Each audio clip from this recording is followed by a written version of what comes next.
अस्सलाम वालेकुम। आप देख रहे हैं YouTube channel PPSC important MCQs और आज का जो हमारा एमसीक्यूज़ है वो ये है, a soap factory makes 600 units in 9 days with the help of 20 machines. How many units can be made in 12 days with the help of 18 machines. Urdu में अगर इसको देखें कि एक साबुन बनाने वाली फैक्ट्री है जो 600 यूनिट्स बनाती है 9 डेज़ में।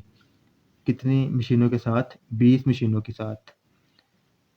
तो कितने यूनिट्स बनेंगे अगर हमारे पास 12 डेज़ हों और 18 मशीनें हों? तो हमारे पास 3 चीज़ें हैं, इधर यूनिट्स हैं, डेज़ हैं और मशीन्स हैं।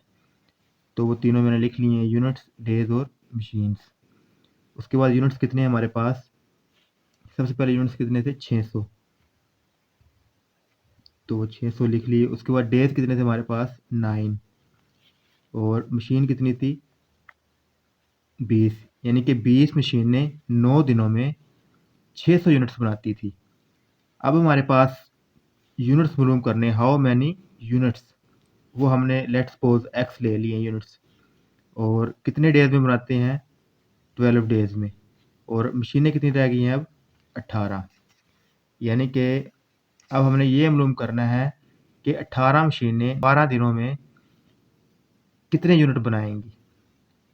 तो ये एक है प्रोपोर्शन से रिलेटेड क्वेश्चन है और ये प्रोपोर्शन की कंडीशन नंबर 3 है, मुरक्कब प्रोपोर्शन है ये। तो प्रोपोर्शन क्या होता है? तनासब। और ये तनासब मुरक्कब का क्वेश्चन है, यानी कि 3 इसके अंदर क्वांटिटीज़ इन्वॉल्व है। अब हमने इनकी एरो रिप्रेजेंटेशन करनी है। सबसे मेन जो पॉइंट है ना वो एरो रिप्रेजेंटेशन का होता है। अगर आपने एरो रिप्रेजेंटेशन अच्छी तरीके से समझ ली तो आपका क्वेश्चन हल हो जाएगा। दोबारा देखें इसको, यूनिट्स कितने थे हमारे पास? 600। 9 दिनों में, यानी कि 9 दिनों में 20 मशीनें 600 यूनिट्स बनाती थी। तो अब कितने यूनिट्स बनेंगे अगर 18 मशीनें हों और 12 दिन हों? सबसे पहले हमने यूनिट्स को डेज़ के साथ कंपेयर करना है। तो 9 डेज़ में 600 यूनिट्स बने थे।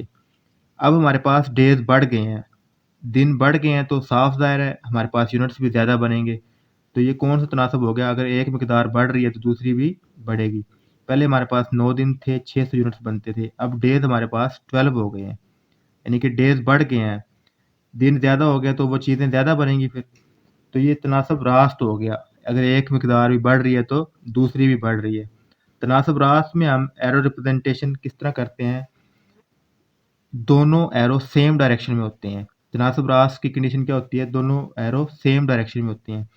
अब हमने एरो किस तरह लगाना है? कम से ज़्यादा की तरफ, यानी कि ज़्यादा यूनिट्स बनेंगे ना 12 डेज़ में। तो ये हमने दोनों सेम डायरेक्शन में क्यों लगाए हैं? क्योंकि तनासब रास्त है। तनासब रास्त में एरो डायरेक्शन सेम सिमत में होती है। अब हमने ये यूनिट्स, क्योंकि हमने असल तो यूनिट्स मालूम करने हैं ना, मशीन्स के साथ कंपेयर करना है। पहले 600 यूनिट्स थे हमारे पास, वो 20 मशीनें बनाती थी।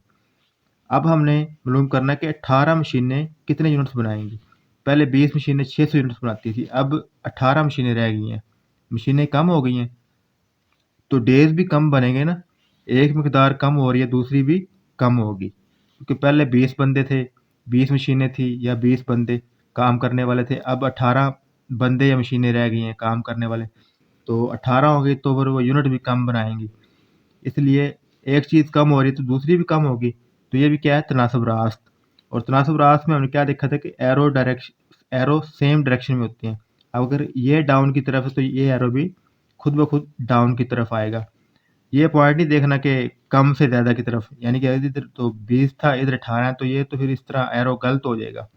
हमने असल जो एरो की डायरेक्शन होती है वो उसकी इस बेस पे लगाना होता है कि इनके दरमियान कौन सा तनासब है, तनासब रास्त है या तनासब मकूस है।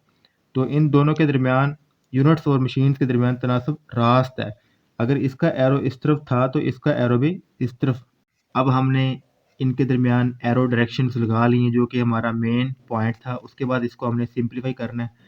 तो जिन क्वांटिटीज़ के सामने, यानी कि एरो कैप है, यानी जैसे ये इसके साथ है, ये 12 के सामने एरो कैप है ये, तो ये इस तरह हम इनको इस तरह लिखना है अब कि x ऊपर होंगे, यानी कि और बटे में क्या होंगे 600, और जो x वाली क्वांटिटीज होगी ना उसके वो बराबर में होगी, और ये दोनों आपस में जो x के बगैर होती है, जो जिनको हमने जो हमें मालूम होती है वो मल्टीप्लाई हो रही होती हैं। तो इधर अब क्या आएगा 12 ऊपर बटे में कितना होगा 9, डिनोमिनेटर में 9 होगा, और ज़रब होंगे अब दोनों ही, तो ये 18 बटे में 20 सिंपली, यानी कि क्या है इधर भी x नीचे था, एरो इसके सामने था, तो x ऊपर और ये रकम नीचे, और बराबर x वाली के साथ बराबर लगेगी। जो चीज़ हमें मालूम करनी होती है वो बराबर, उसके बाद जो मालूम होती हैं दोनों चीज़ें उनके साथ वो मल्टीप्लाई हो रही होती हैं। तो इधर 12 के साथ कैप था सामने तो वो भी ऊपर, 18 के साथ भी कैप था वो भी ऊपर। उसके बाद इनको सिंप्लीफाई कर लें बस अब। अगर हम इसको काट दें 9 1 9 9 2 18, इसी तरह इसको 2 पे काट दें, बल्कि 4 पे काट दें, 4 3 12 और 4 5 20। तो इधर हमारे पास क्या था x बटे में 600 था इधर तो, और इधर क्या था हमारे पास 3 बटे में 1 और ज़रब 2 बटे में 5।